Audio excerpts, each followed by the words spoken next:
Wabarakatuh. Kenalkan. Waalaikumsalam warahmatullahi wabarakatuh.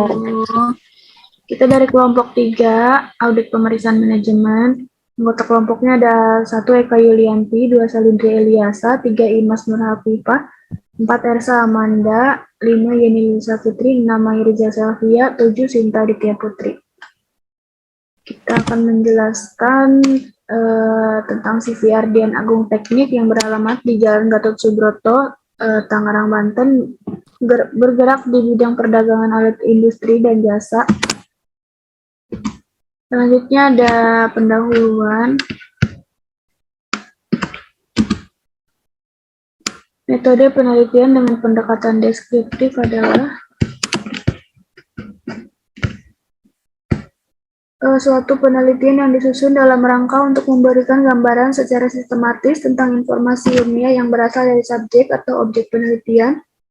Penelitian ini dilakukan pada CV Ardian Agung Teknik.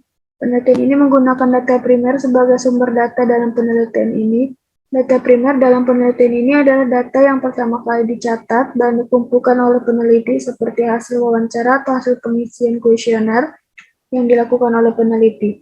Selanjutnya, data yang digunakan adalah data sekunder. Data sekunder dalam penelitian ini adalah data yang sudah tersedia dan dikumpulkan oleh pihak lain.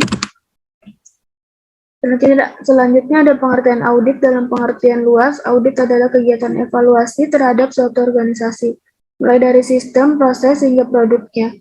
Pelaksanaan audit biasanya dilakukan oleh pihak auditor yang kompeten, bersifat objektif, dan tidak memihak. Secara umum, tujuan dari audit itu sendiri yaitu untuk memverifikasi bahwa data yang dievaluasi oleh audit telah berjalan sesuai standar, regulasi, dan praktik yang berlaku. Selanjutnya akan dibacakan oleh Salindri.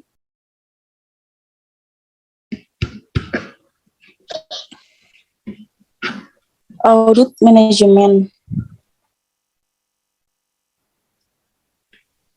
Audit manajemen adalah suatu teknik yang meliputi berbagai bidang yang luas tentang prosedur, metode penelitian, kelayakan, dan pendekatan. Pemeriksaan manajemen dirancang untuk menganalisis, menilai.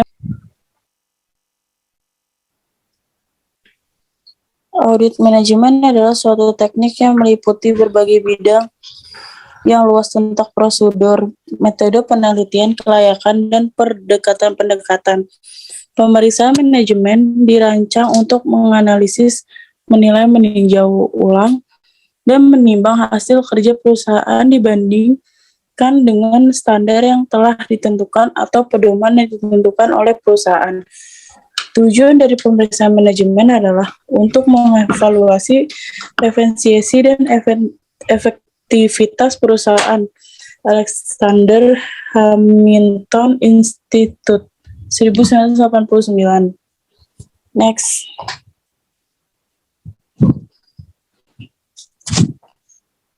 Nah, di sini ada tahapan audit manajemen.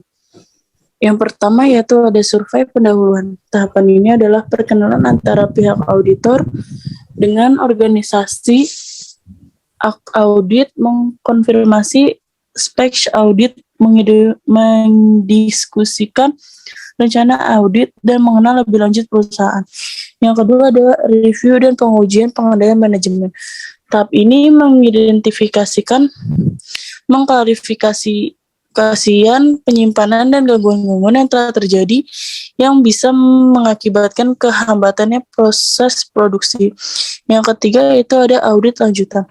Tahapan ini seorang audit melakukan audit yang lebih mendalam pada suatu perusahaan terhadap pengembangan penemuan terhadap prosedur, catatan, dan fasilitas atau yang terkait dengan produksi dan operasi. Yang keempat ada pelaporan. Tahap ini adalah tahap audit yang telah diringkas dan disimpulkan dalam kertas kerja audit, merupakan dasar dalam pembuatan kesimpulan audit dan rumusan audit dalam suatu perusahaan. Yang kelima ada tindak lanjut. Tahap ini menindaklanjut audit untuk melakukan perbaikan yang ditawarkan audit serta tidak lanjut yang dilakukan oleh menjadikan perusahaan menjadi lebih baik. Next. Selanjutnya akan dilanjutkan oleh Eka. Ya, selanjutnya saya akan menjelaskan target audit. Yang pertama, wakil dari setiap departemen. Yang kedua, manajer dan staf operasi. Terus selanjutnya hal-hal tercakup dalam wawancara. Menyiapkan lembar catatan, catatan, dan menyampaikan tujuan wawancara. Next.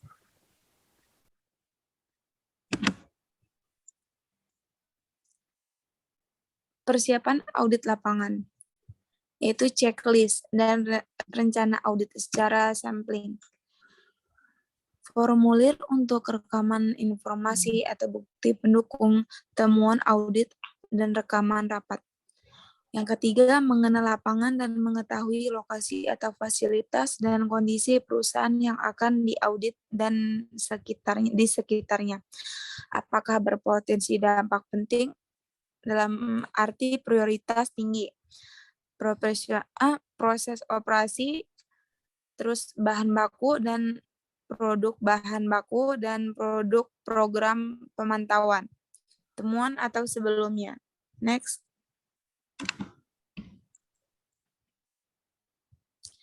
Pengendalian bahan baku. Pembelian bahan baku menyangkut pemilihan pemasok dan pemesanan bahan tersebut kepada pemasok terpilih untuk mendapatkan keyakinan bahwa pemasok mampu memasok bahan baku sesuai dengan kebutuhan. Selanjutnya, pemasok yang terpilih harus melalui proses verifikasi untuk mendapatkan keyakinan langsung pemasokan. Inspeksi secara periodik terhadap sistem kepastian kualitas pemasok harus dilakukan berdasarkan prosedur tertulis yang dimiliki oleh perusahaan. Next.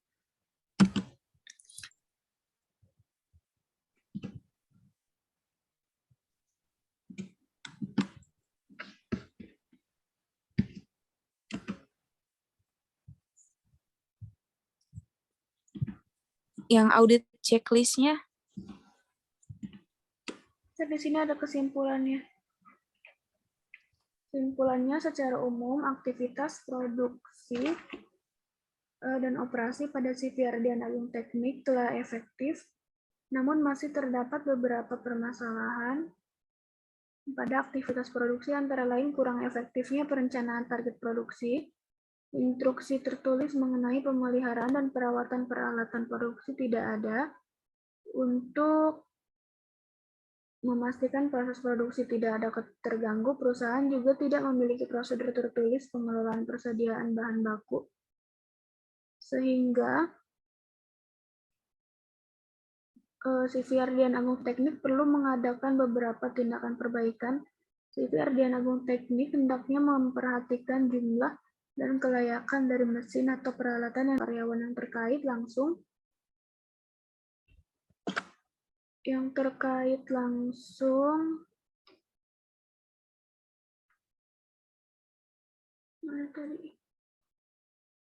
Perusahaan harus menetapkan proses tertulis kepada seluruh karyawan yang terkait langsung dengan proses produksi sehingga peralatan dapat membaca gunakan secara efektif dan efisien. Dapat juga ditempelkan di bagian sisi setiap peralatan sehingga karyawan membaca dengan seksama. Perlu juga disusun daftar persediaan bahan baku dan list monitoring stok agar tidak terjadi penumpukan berlebih dan kekurangan bahan baku. Selanjutnya akan mempresentasikan tentang sekian dari kelompok kami, kurang lebihnya kami mohon maaf. Wassalamualaikum warahmatullahi wabarakatuh. Waalaikumsalam warahmatullahi wabarakatuh. Terima kasih. Terima kasih.